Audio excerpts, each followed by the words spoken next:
before we get into anything else, what I want to know, how a brother as big as you has been, how do you stay big during quarantine? Do you have a gym in the house, don't you? Yes, I do. But let me tell you, I've been getting all kind of hacks, man. This ain't no advertising. I don't want to advertise too much. Okay. But I think I got this, man. This is like, I got bands. You know what I mean? Do the bands work? Because I got bands work. Bands work. I got this whole thing, man, where you can get a whole workout by yourself with different levels of bands. You got the bands, guys. You got the bands. He's gotta have a band. I got bands. See what I'm saying? Listen to me. Bands work. Look, I got the light ones all the way to the heavy, thick. It's like 300 pounds of pressure, man, all the way to the thick ones, man. So, I will get mine in. Listen, if I'm in a remote part of Africa or South America on a mountain, I will have my bands, and I ain't missing nothing. I'm telling you right now. I'm about to get some stock in these bands. I'm trying to tell you. I see people all over social media using them and seem to really be maintaining that daily effort, keeping their head in the right space with all that is going on around us. One of the other really interesting things that I have been asking people and getting some really interesting responses back, what are you eating? Like, do you find that you're more of a snacker, or are you still big meal, crazy calories kind of Terry? Well, this is the thing. For me, thank God, 8 years ago, I started intermittent fasting. So I've been intermittent fasting for 8 years, totally. So I don't eat for 16 hours, okay? Right. So I only eat between 2 o'clock and 10 p.m.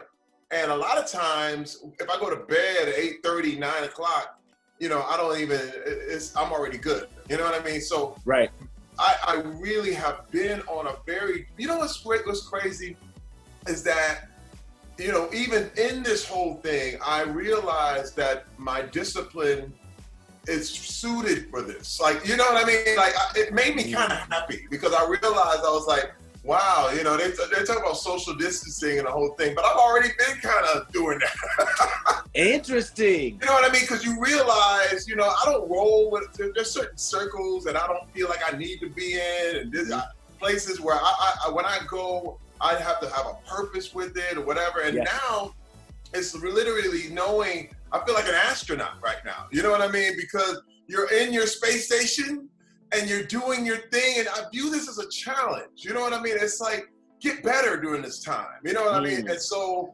I one thing is, it is more tempting because the kitchen is right there all the time. Right. But I have to get it up. And one of my things I've been doing too is getting up. I get up at 4 a.m. anyway. Like, my thing is, you would get up and go to the gym or get up I think. It sounded like you said 4 a.m. 4 a.m. 4 a.m. And I've been keeping it as a schedule just to say, listen, even though there's no work to go to, get up as if you're going to work. And now, it's helping me. It's really helping me this whole time. I've been getting up as if I get dressed and I put my thing on, I shave my head, get all my stuff together, and I get my deal together, and then I go clean out the closet, or, you know what I mean? Or play video games with my son, or keep up, clean the kitchen. I've been cleaning a lot, man. Laundry. Yeah. I've been folding. I've been like, man, this is hard work. But at the same time, I realized, wait a minute, that's what an astronaut has to do. He does his own thing, Maintenance. And so I'm making a game out of this. Sometimes you got to gamify things, but when we come out of this thing, man, can you imagine the party? This is another thing too. When I used to spend time in football, we used to spend 3 weeks in training camp. Yeah. You know what I mean? And you have to go, you living in a big, beautiful house, you got all your stuff, and then you go into a dormitory, and it's pure pain. You miss your family, you miss your work, you miss everything. You going to practice, doing it. But it gets you ready. You realize sometimes you need this. And the world right now needs this. It needs a respite. We need to respect each other. We need to look at each other. I look at this as like a huge peanut allergy. You know what I mean? Like when you can enjoy peanuts, but there's to someone else, it could be death. It could be death. Right. And so out of respect and out of just knowing that this could be a worse thing for somebody else, we have to look at each other like, look, we're not going to have peanut butter and jelly right now. You know what I mean? We're not going to have the peanuts on the plane because someone has a problem with this and you could kill them.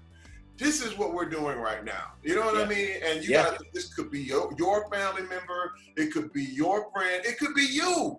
And that's the deal. And I think this is a respectful thing. And now we look at each other, we're all humans, man. Now it's not them over there, it's us. You know what I mean? It's all us, all the time, man. We are fighting a common enemy for the first time in world history. We have to unify. Think about it, man. Isn't that interesting? Isn't it amazing? And again, this is where it's an opportunity. You know what I mean? Every giant obstacle, there's hidden an opportunity. We gotta find the opportunity and find what in this can we make this, make it work for us forever and ever. There was a part of the conversation that I was in a really cool way, very surprised by your, I think it was no porn quarantine. Yes. You know what I mean? Like this challenge of like, spend this time not wasting your time on that. Man. But instead something more constructive for you and something more effective perhaps for you. Talk to me about why you were like, this is good, what I'm gonna stand on in this time for myself. Well, simply because, you know, I had that issue. I mean, my thing, I was addicted to pornography. I had to go to rehab for it. My family, I had to redo my whole life because this is one thing. Pornography for me was a way to deal with stress. Right. That was the thing. It was one of those things where when things get real antsy and anxiety sets in, you're like, man, it was like taking a drink. It was like taking a pill. It was like, man, I wanted to quit, but it was to a point where, because it was a secret and I didn't tell anybody, it was something that I couldn't beat. And I couldn't beat it on my own. No pun intended. Right. You know what I mean? So, you know what I mean? I needed help. I needed help. I know. I know. You make it so simple. You break it down. Okay. But this is the deal. This is the deal. And I found out, I said, man, and I realized I wasn't alone. And then I realized that there were certain pornography industries that were like trying to take advantage of this time by letting you have free access and like, you know, we're helping you out. But the thing is, I'm from Flint, Michigan. I remember the drug dealer on the corner handing you free drug, free crack, and here it is. And I watched cats go down hard. Yeah. And I said, listen, and again, so some people don't even agree that you can be addicted to pornography. This is one thing, but my deal is, you know, I saw so many, there's families in here together. And if we don't get better together, you get worse together. And I also thought about all the kids that are at home who have access to their computers and could see something they're not supposed to see. It's that you're not developed enough to even understand. And it's wild out there. Like, you know, and now the kids are at home. They're not in school. They're not busy. They're thinking about, man, maybe I will click on that. And for them, out of the sake of all the kids who even had an interest, it's like, hey, man, let's not do that. You know what I mean? If you were thinking about it, you know, and to a lot of kids, I'm a hero. A lot of kids, they look up to me, and I know that. And I have to say, look, guys, you know, if somebody got to say it, let me say it. Hey, you know what? Let's not do that. And I'm an adult. But how about everybody? Let's try a no porn quarantine. And let's do that. And I felt good about it, man. And let me tell you, the reactions have been amazing. They've been amazing. 7th season of Brooklyn Nine-Nine. I know. I mean, I got come my on, shirt on. Right? I mean, you and I have talked about this with some of the changes that happened to the show. And I remember you saying to me before anything was kind of said and done for sure, you were like, I just feel like there is more life in this thing. I just know there is more life in this thing. And now here we are, 7th season and like top tier television show. Yes. Wait, first of all, you gotta understand. You know how hard it is to have somebody actually want to watch you?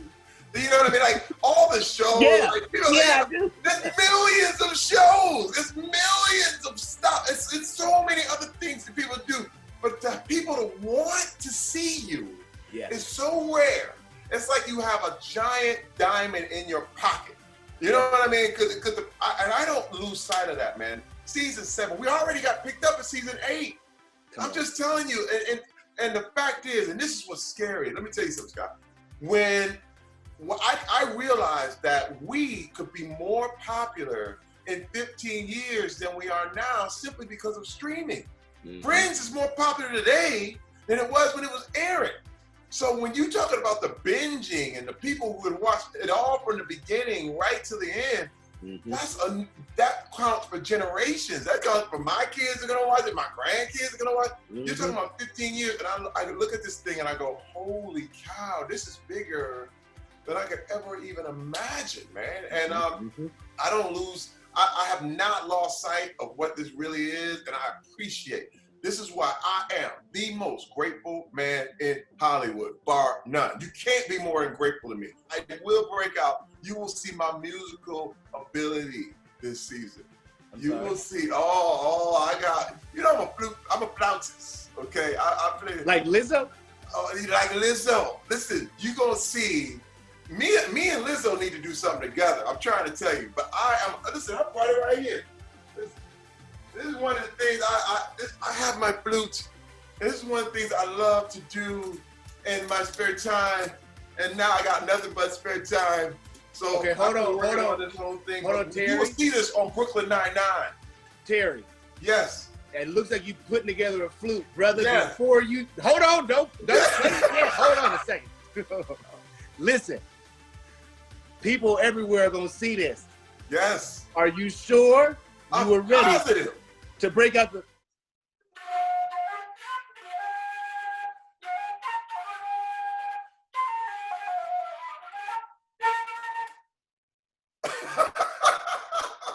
I am a flautist, my brother. Hey, you will see this on Brooklyn Nine-Nine this season. This is the teaser I'm giving away. I know that you also, we were finishing World of Dance right before the big kind of slowdown and the ultimate kind of production shutdown. I know you guys were taping AGT, I believe, at the same time, right? Yeah, and you know, Heidi Klum got sick. Wow. And we were in the middle of taping and she was gone. I mean, and out of respect, and she just was respectful of everybody else there. She said, I don't feel well. I don't think I should come in. Turns out she did not have the coronavirus, as far as I understand, thank God. But it was just a normal flu and a fever. But she took those precautions, Oh, dude, we were all flipping like, no, Heidi. And then we were doing, our audiences started to dwindle. Yep. And then we had no audience.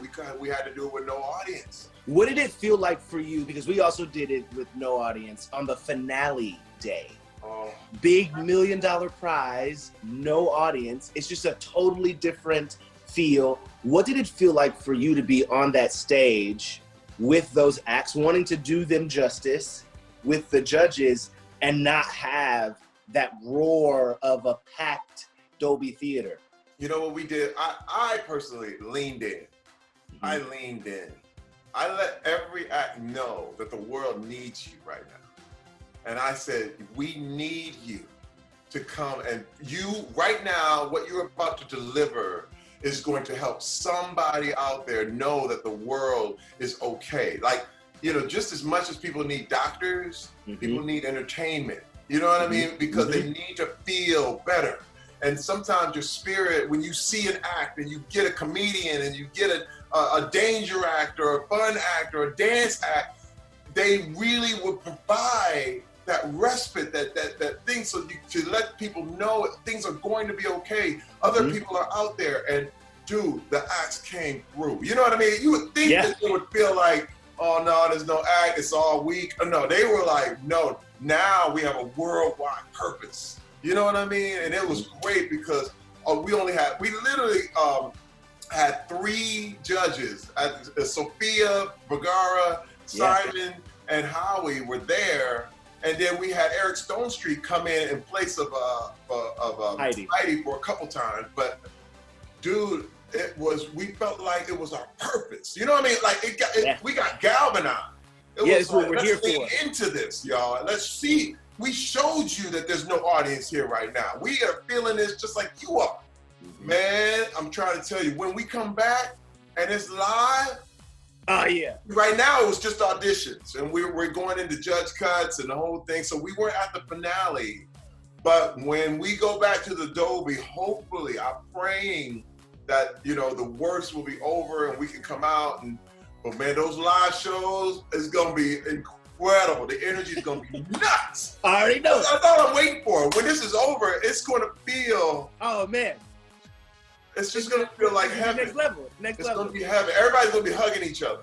Who's in your crew when you need a workout buddy? Oh my God. Okay. Oh man. You know what? When I think about it, if you're not hitting the bands. I gotta say this. We don't really work out together, but we talk to each other all the time about working out. And it's The Rock. It's Dwayne Johnson. That's my man.